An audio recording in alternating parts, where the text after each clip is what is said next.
draw your attention back to that because that's pretty cool at the time. Now, whilst both of our boys are stationary, check out their tails. You'll notice that their tails are nice and neat and pointed to the ground. However, when they take off and fly, they splay out just like Blake's did there. And hopefully, Chico's will splay out if he decides he wants to take off anytime soon, instead of just standing on Shannon's arm growling at her. Now, the reason that those tails are so important is when they're nice and straight. There you go. Can you see he also moved it into a little V shape there when Chico was moving? Now, their tails are really, really important when they're moving around because it balances them out. There you go. Notice how he moved it? So when he's climbing using his beak and his feet, his tail he kind of manoeuvres out of the way to give him extra balance. And the reason that it splays out when they fly is for the same reason that if any of you drive a car, a motorbike, a bicycle, a scooter, the same reason that you need a brake pedal on those mobiles is exactly the same for our birds. They can fly at some crazy speeds, but if they want to land somewhere, they need to slow down. No one wants to crash into a tree. It's not very fun. So they use those tail feathers to splay out, slow themselves down, break the wind quite nicely. Now, believe it or not, the parrot's not overly fond of flying when it's particularly windy, so we'll probably wait for this gust before we attempt to fly anyone off. They tend to not like to fly with the wind behind them too much. It kind of pushes them off course. They're far better flying into wind. But to be honest, flying takes up a lot of energy. So if they don't have to fly when it's windy, they'd rather just sit still and do their own thing. Now, I did say that flying takes a lot of energy. That's another reason that our parrots will climb. So climbing is actually really important. It's a great energy-saving technique. But also, if you imagine, I said at the very, very beginning that we're going to utilise you guys like trees. Macaws' wingspan is quite wide, and they are native to the Amazon rainforest in South America. Now, where the Amazon rainforest still exists, there's about 360 billion trees, all pretty close together. You've only got to look at the forested areas that we have around. And it makes it hard to fly in between the trees, so they naturally fly over the top. However, quite a lot of the time, all the juicy, good trees are in the middle of the trees. Again, the macadamia, juicy, good tree. There you go, watch him crack into that. So if he was to have found that, he would have found it in the middle. He wouldn't have necessarily found it at the top. So he needed to climb down to enable him to get it. Now, if any of you have tried cracking into a macadamia nut before, many of you have probably used nutcrackers. Ourselves, we use a hammer. And these guys just use their beak. So the top part of their beak will actually pull food towards them. It's the bottom part that does most of the damage. It's kind of like a flat little chisel. They find the weakest part of the nut, push that bit straight in, crack it open, and then use the top beak to actually pull out the nut. Now, if the nut inside, so if you think of something like a peanut, which is shelled, actually doesn't take a lot to get into, but they can then take the skin off of the peanut itself. They don't like that. And they do that using their tongue. So their tongue is prehensile, far better than our tongue. They can skin a peanut once their beaks have helped them crack into the shell, which is pretty cool. Now, that's a really, really good adaptation for living in the wilds of the jungle. So the jungle likes to protect a lot of their seeds and all of their juicy good things because they want them to be dispersed, but dispersed by the right animals. And macaws fly quite far. So if they can get into the nuts and seeds and berries, it means that when they come out the other end, they've got their own packet of fertilizer, and it helps the forest to continue to grow. So it's really, really important for them. And what is really interesting is macaws and parrots have really only been domesticated for about 200 years, which is not very long at all. And over that time, they've actually shown the intelligence to utilise and change the amount of strength that they would require to bite into a nut. When they first came over to the pet trade, I read an article a while ago, that they just couldn't crush all the nuts because our nuts are really soft for us to get into. So they had to actually adapt. Now, macaws are actually very, very intelligent. In fact, all parrot species are intelligent. These boys here, though, are about the intelligence of a 3-year-old. Now, for us in human terms, we're like, a 3-year-old? But now think about that in an animal. That means that they are very good at identifying people. They can identify each other, just like your 3-year-olds can. They like lots of toys to play with, lots of interaction.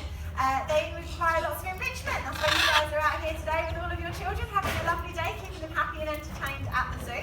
And it is exactly the same for our macaws. Now, the thing is your toddlers grow up pretty quick.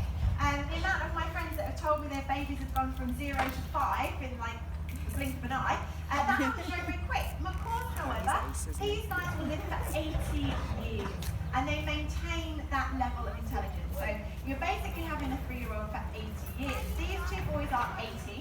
So they've still got plenty of time to go. Sorry, I'm ruining your hair. Wouldn't want to have one as You a still pet. look lovely. But yeah, they are very, very good at being super, super intelligent. Now, whilst they're fairly close to you guys, Blake in particular, you guys might notice that they've got great big white cheek patches. Now, within those cheek patches, they've got teeny, tiny little black lines. Now, they each have them. In fact, every single blue and gold macaw on the planet has these little tiny lines, and they are actually made up of even smaller, titchy feathers.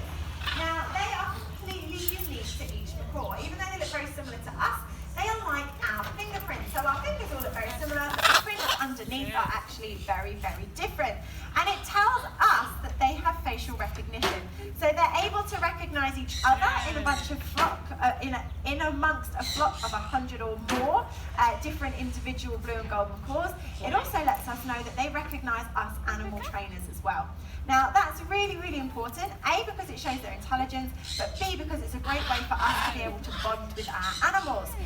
We always work with our animals in a positive way. The idea is that the more bond and the bigger the trust you build between your animals, the more fun you have with your animals at the same time.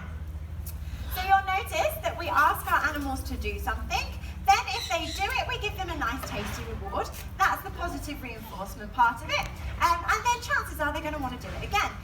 It's pretty simple really. I'm going to tell you that at 2 o'clock there is the next talk taking place in Australia. And then I'll tell you if you go there, you get your favourite treat. Chances are you're going to go there anyway, but talking about it, you're going to go there a little bit quicker because you're going to get your favourite treat at the end of it. That's not really what's going to happen, but I'm just explaining to you. Chances are the behaviour you're going to do anyway will be quicker and more exciting because you're going to get something. That's positive reinforcement, and that's how we work with our animals here at the zoo. If they don't do what we ask, nothing happens. They'll just sit in a tree, or we'll try and change it up to something that they do want to do. The idea is that they have lots and lots of fun. Now, I did mention that the boys would naturally be found in the Amazon rainforest in South America. These two hatched here in New Zealand. They have never seen South America. Now, the reason that is important to let you know is that one of the problems these guys face is their species are actually taken from the wild to go into the pet trade. Now, here in New Zealand, that is possible. We are not legally allowed to import any birds into borders. However, different countries have different rules.